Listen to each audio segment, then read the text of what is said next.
I am extremely excited to share some Divine Feminine energy with the collective.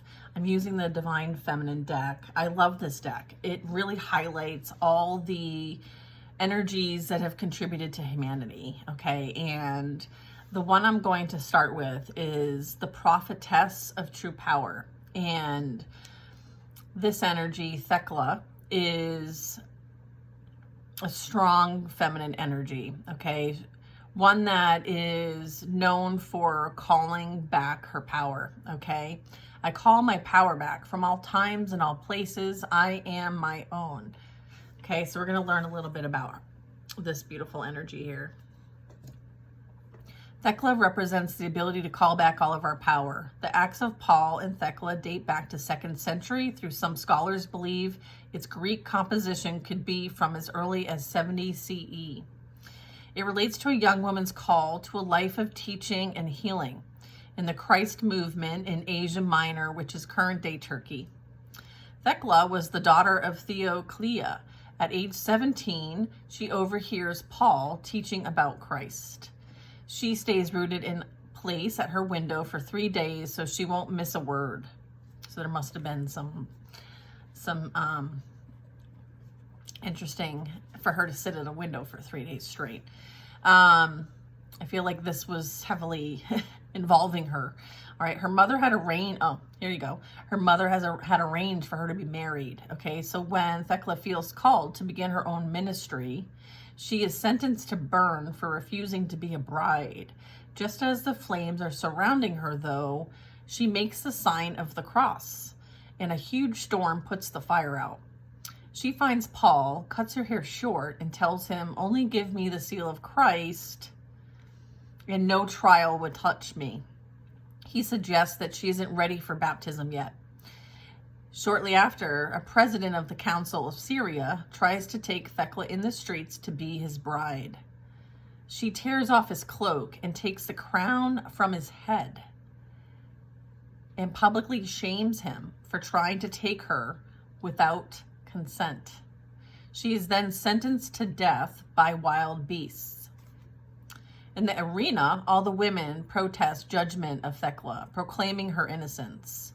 A huge lioness enters the arena, approaching Thecla, and then licks her feet and bows before her. Thecla enters the pool in the arena that is filled with wild sea lions. The women fear she will be killed. But she declares, "In the name of Jesus Christ, I baptize myself." Suddenly, she is shielded and protected by a great ring of fire, and a glowing white robe suddenly appears on her body. Paul tells her, "Go and teach the word of God." It is recorded in the Acts of Paul and Thecla that she lived until she was 90, and she has enlightened many on her path. Her ministry proves the existence of female authority in the early Christian church. I feel like we're getting this card because there's a lot here that is certainly coming up for us because this story echoes. It echoes and it echoes. All right. It's from the ancient world to the modern world. It's still applying today. Your life is up to you. Yes, there is power of prayer of faith, of asking for all spiritual support, but there's also divine will within each of us. It's will that's aligned with the soul's purpose. We remember what true power is when we divest all outside authority of power we had been giving to them. Power is calling back all the control we give to others to dictate our lives. Our potential life partners, our family members, our culture, even our ego's idea of who we should be. Thecla reminds us that we do not need permission to be who we are. We can cut our own hair short and baptize ourselves. We are not bound by anything except that dictates of our own soul. Her mudra is one of awe and wonder. We all have the power and right within us to take our own life into our own hands. That's the source of fire itself, the divine will to call back our spiritual authority and claim this life as our soul's own. Where have I given my power away would be something to ponder, okay? And I'll end with this. I call my power back from all times and all places. I am my own. That is badass. Okay. The next divine feminine energy that we're going to be tapping into is Kali. Man, the mother of the universe. All right. I release all that doesn't serve me. It's time to be truth of who I am. All right. So we're going to learn a little bit about Kali. All right. Kali embodies the ultimate wake-up call to get us aligned as soon as possible with what we have come here to do. This Hindu goddess is the most fierce form of the dark divine feminine. She is that which brings all things to life or to an end. Her name comes from the Sanskrit word meaning the fullness of time. Kali is first mentioned in the 6th century. I know I'm going to brutalize this, but it's called Devi Mahatman.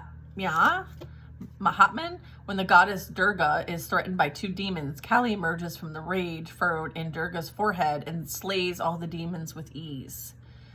This is why she is often pictured holding the severed head of a demon, which represents the ego or false beliefs and illusions. She appears wrathful, and yet she is considered to be the most loving. She's like a mother, desperate to grab her beloved child from out of the harm's way, willing to yank them from the path that they were on in order to bestow freedom. Her iconography often depicts her as standing on the naked body of a Hindu god Shiva. He is her consort, and together they represent the power available to us when we've honored both the masculine and feminine within us.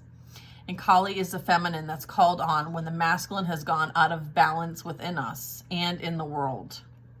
She is the divine protectress and the mother of the universe because she can cut through illusion and grant us the reality of our soul so that it can manifest.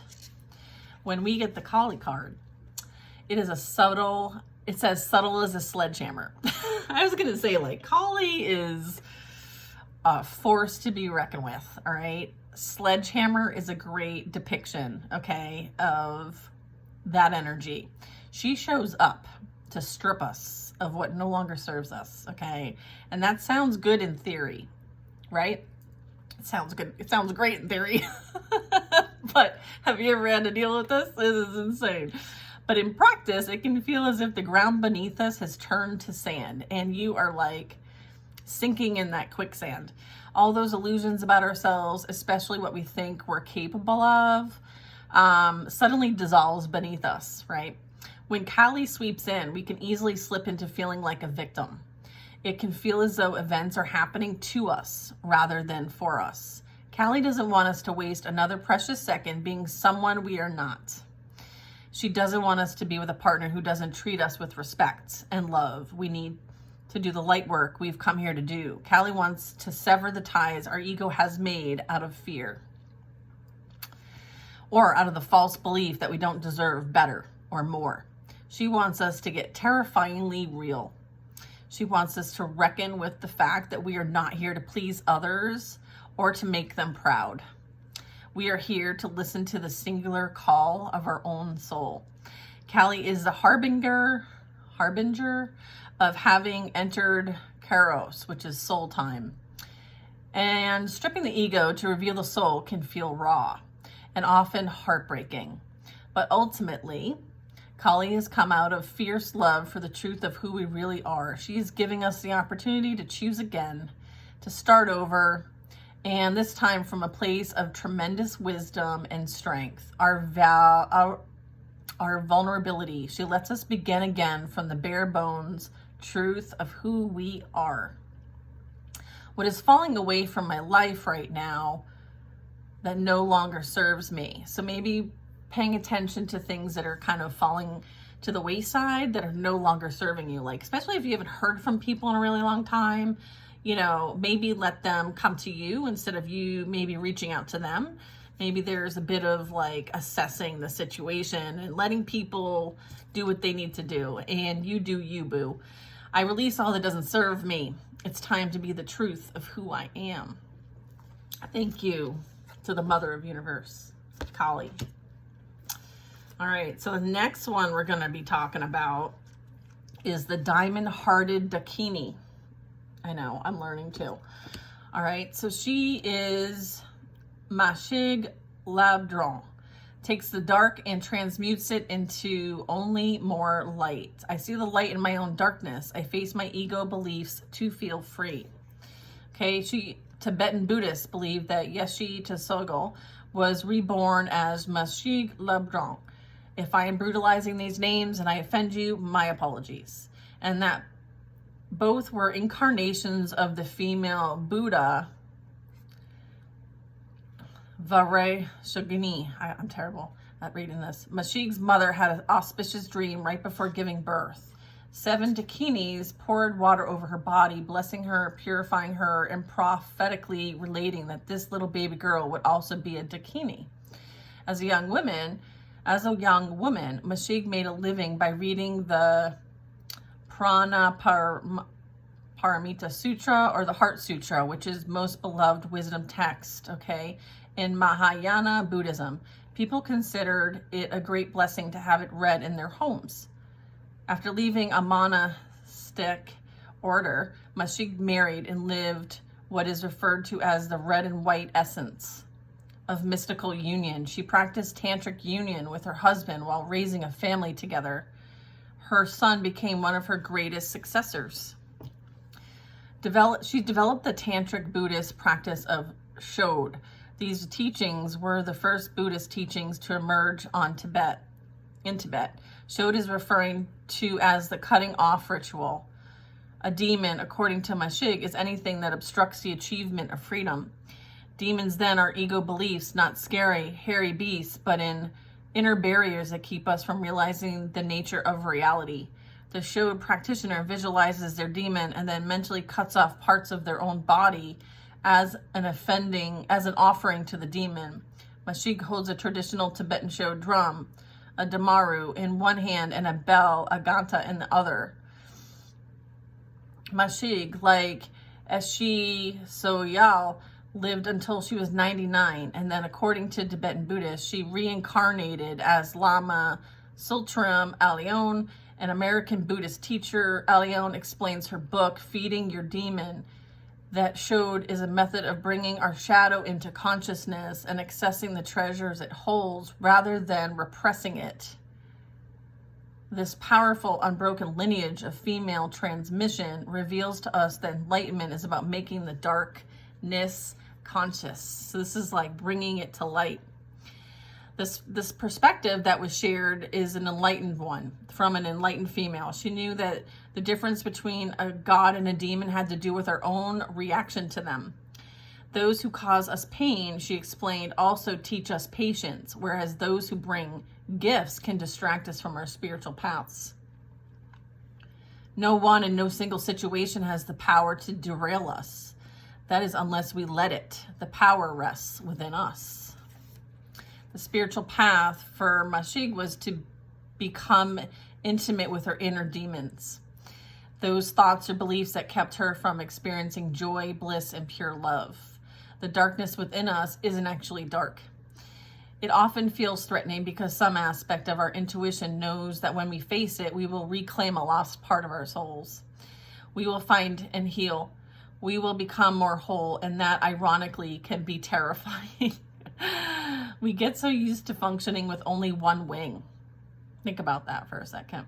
We wonder, how can I fly now with two? I'll go too far. I'll go too high. Who will I become now that I am free? And who will I lose in the elevation of my soul? Mashig is here to support us in seeing what's ready to come to consciousness. She's here with her diamond heart to hold us as we feed one of our demons, not with fear, but with the knowledge that bringing it to life and into the light will help us set us free. I see the light in my own darkness, and I face my ego beliefs to feel free. Is there an ego belief that I am ready to see and release within me? That is beautiful. Wow. The last divine feminine that we're going to be covering in this reading today is the Queen of the Outsiders. So this is Sarah Lakali. Okay. So let's learn about Sarah. Okay, I have arrived. I am where I will always be, in love. She is the symbol of love that endures, the love that never dies. There are three main legends that surround Saint Sarah. First, she is known as the charitable noblewoman who collected alms for the poor in Saint Mary's de la Mer in the south of France at the beginning of the 1st century. She had a vision that the female saints who were present at Jesus' death would arrive on their shores, and when they did, around the year 42, Saint Sarah was the first to lovingly welcome them with open arms. The golden legend from the 13th century says that Saint Sarah arrived with the three Marys, Mary Magdalene, Mother Mary, and Mary of Bethany, as one of their slaves. She was said to be an Egyptian, very beautiful and endowed with healing patterns and powers. The third legend is that Saint Sarah is the daughter of Mary Magdalene and Jesus Christ. During the persecution of the early Christians, it is believed that Mary Magdalene fled with young Sarah and Jesus' mother and Mary of Bethany to the south of France. There she raised Sarah and continued her ministry of love, of becoming what Christ referred to her as true human beings, meaning both fully human and fully divine. Saint Sarah is known as the Queen of the Outsiders. She is the beloved patron saint of the Romani people. She is carried from her crypt into the cathedral to the sea on horseback every May 24th by thousands of Romani who gather annually to celebrate her. There's an ancient chest in St. Sarah's Cathedral that contains the relics of the three Marys. St. Sarah represents the spiritual tenets of the Carmageux cross, faith, and hope, but above all, love. No matter who you are or where you are, St. Sarah's love is the kind that reaches you. There's nothing you can do that isn't perfect or to prove. There's nothing you need to wait to become. There's only the deep, abiding truth that love is not outside of you. You are never an outsider to love. You are love. Saint Sarah is the ultimate love card, the one that whispers what you've always known, that love is our true purpose and our only true home. Love is where we will arrive, no matter how persecuted, how lonely, how outcasted we might feel. No matter how long it is and how long it's been. Saint Sarah is the healing that comes when we embody love again. So she is here to welcome us back to the singular destination we all actually never left. Home is only ever as far as we allow ourselves to be separated from the space of our own heart. I have arrived. I am where I am meant to be. I will always be in love. I feel like, we look for love outside of ourselves. And what's most important here in this message is that it's right here. It's always been right here. We don't need to look outside of ourselves. If you want to be baptize yourself. I feel like this is you, I am the creator of my own reality, and this is calling that power back. I mean, this is some strong feminine energy. We have a lot to learn from these feminines. I feel like us bringing them back to life helps us bring change to the world that we want to see. And I appreciate the support, and I appreciate you watching, and I hope I see you on the next one. Sending you lots of love. Bye now.